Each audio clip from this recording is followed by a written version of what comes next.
Hello, my name is Mr. Pena. Welcome to the YouTube channel. Here, we practice and learn our English one step at a time. I'm your host, Mr. Pena. Today, we're going to be going over our CASAS practice test. This is part 5 of the series. I hope that this prepares you for the test. Before we begin, I want to offer you something for free. If you join my Patreon, I will send you the Master English Grammar in 10-day manual.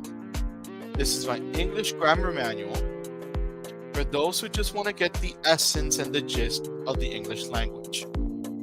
You can have this for free by joining my Patreon, where you'll get downloadable resources, exclusive content, and an invitation to my private WhatsApp group. Every day we have voice calls for about 15 minutes, 2 times a day. You're free to join, and take this as a way of saying thank you for becoming a patron. I hope to see you in the Patreon community. Now let's get started with today's lesson. Here it shows that we are reading an email.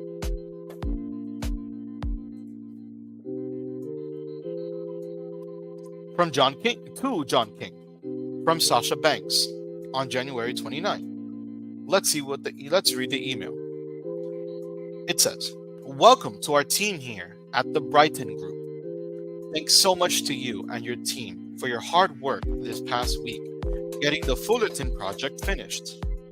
I assure you that last week was unusual, and everyone typically does leave at 5 p.m. Regarding your paid leave questions, the policy is in your employee manual. See pages 22 to 23. But it can sometimes be confusing, so I'll try to explain it a little better. As a new employee, you accrue 9 hours of paid personal leave every month. This translates to about 13.5 days of vacation per year. In regard to sick days, you accrue 2 hours each month, which equates to 3 sick days per year.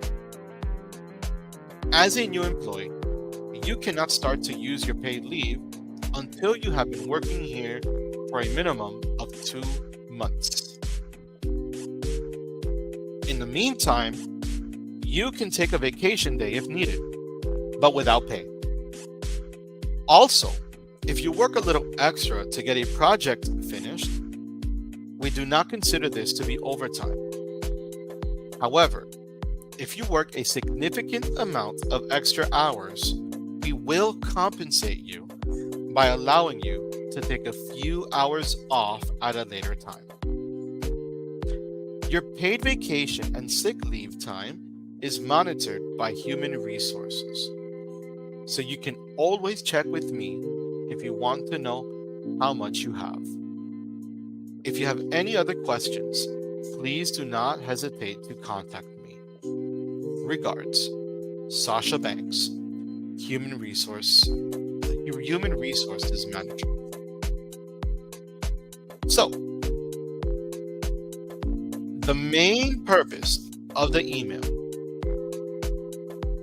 is to give an overview of the paid leave policy, explain why John should take paid leave, outline changes to the paid leave policy, welcome John to the Brighton Group. So let's look over and see which one of these is the main purpose. You can have a main purpose and then side purposes.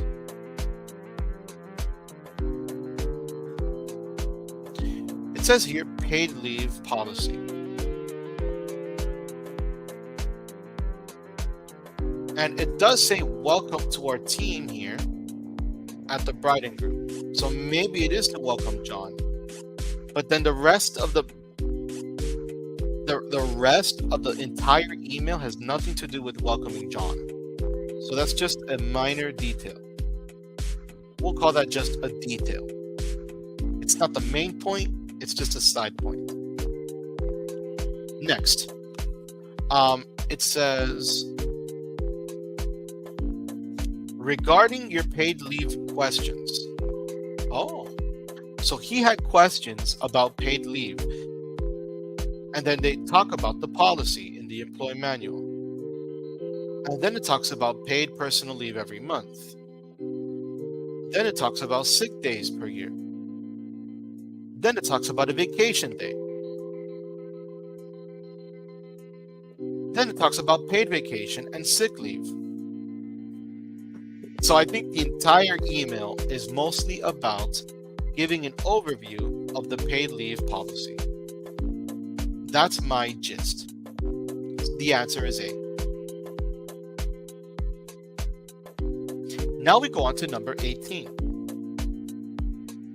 Oh, and if you have any questions, leave it down in the comments below. I will be happy to address them. 18 says, in paragraph 3, which word best matches the meaning of compensate? So we got to look for the word compensate. And this is paragraph 1, paragraph 2, paragraph 3, paragraph 4. Okay.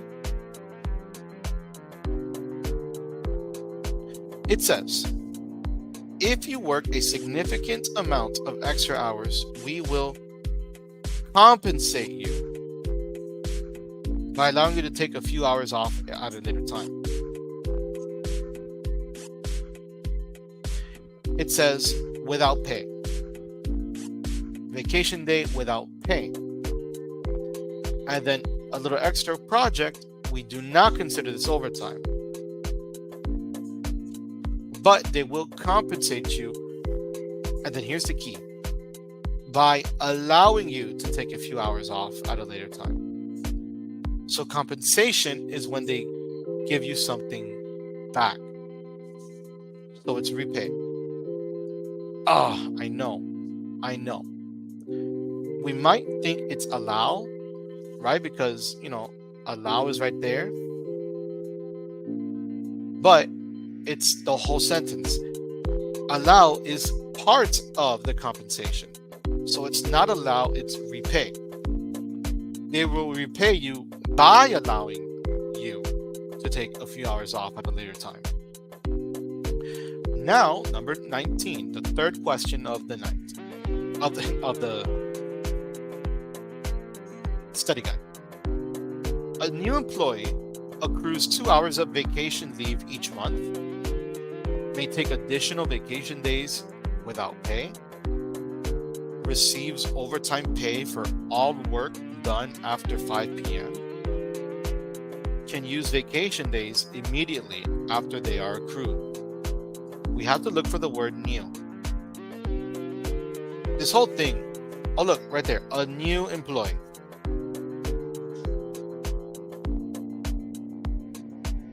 You accrue 9 hours of paid personal leave.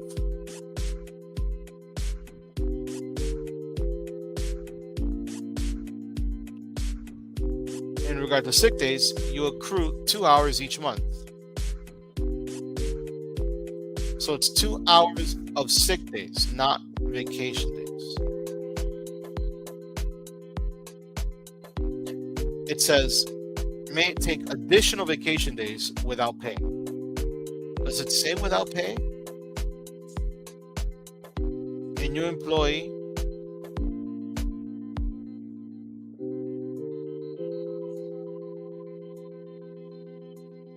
says, in the meantime, you can take a vacation day if needed, but without pay. There it is. Actually, in paragraph 3, it wasn't even in paragraph 2. So the new employee may take a vacation day without pay. So the answer is B. I hope that this has helped you practice your English and prepare you for the CASAS test. Good luck when you take it. Remember to try your best. Answer every question as good as you possibly can. I hope you have enjoyed this video, and it has been a blessing to you and your family. If you want to learn more and practice your English and continue this journey of language learning, join my Patreon clicking on the link down below. You'll get exclusive content, downloadable resources, and an invitation to my private WhatsApp group where we practice English conversation using voice calls